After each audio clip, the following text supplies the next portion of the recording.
क्या गौतम बुद्ध के पूर्वज प्रभु श्री राम हैं? कुछ लोग कहते हैं कि श्रीमद्भागवत महापुराण और विष्णु पुराण में हमें शाक्यों की वंशावली के बारे में उल्लेख पढ़ने को मिलता है। कहते हैं कि राम के दो पुत्रों लव और कुश में से कुश का वंश ही आगे चल पाया।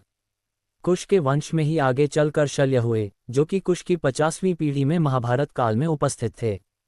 इन्हीं शल्य की लगभग 25वीं पीढ़ी में ही गौतम बुद्ध हुए थे। इसका क्रम इस प्रकार बताया गया है।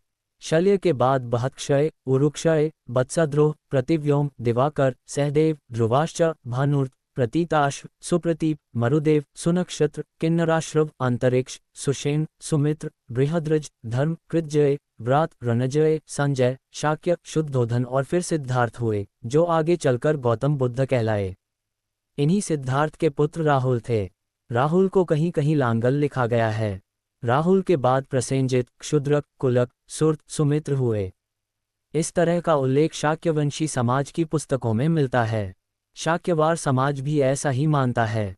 राम के दोनों पुत्रों में कुश का वंश ही आगे बढ़ा तो कुश से अतिथि और अतिथि से निषधन से, नभ से, पुंडरीक से, क्षेमंध्वा से, देवानीक से, अहीनक से, रुरु से, पार्यात से, दल से, छल से, उत से, वज्रनाभ से, गण से, व्युषिताश्व से, विश्वसा से, हिरण्यनाभ से, पुष्य से, ध्रुवसंधि से, सुदर्शन से, अग्रवर्ण से, पद्मवर्ण से, शीघ्र से, मरु से, प्रयुश्रुत से, उदावसु से, नंदीवर्धन से, सकेतु से, देवरात से, बृहदुत से, महावीर्य से, सुधृति से, धृष्टकेतु से, हर्यव से, मरु से, प्रतींधक से, कुतीर्थ से, देवमीर से, विबुध से, महाधृति से, कीर्तिराज से, महारोमा से, स्वर्णरोमा से और ह्रस्वरोमा से सीरध्वज का जन्म हुआ।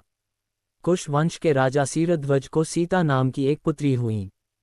सूर्यवंश इसके आगे भी बढ़ा, जिसमें कृति नामक राजा का पुत्र जनक हुआ, जिसने योग मार्ग का रास्ता अपनाया था। कुश वंश से ही कुशवाह, मौर्य, सैनी, शाक्य संप्रदाय की स्थापना मानी जाती है, हालांकि अभी भी यह एक शोध का विषय है।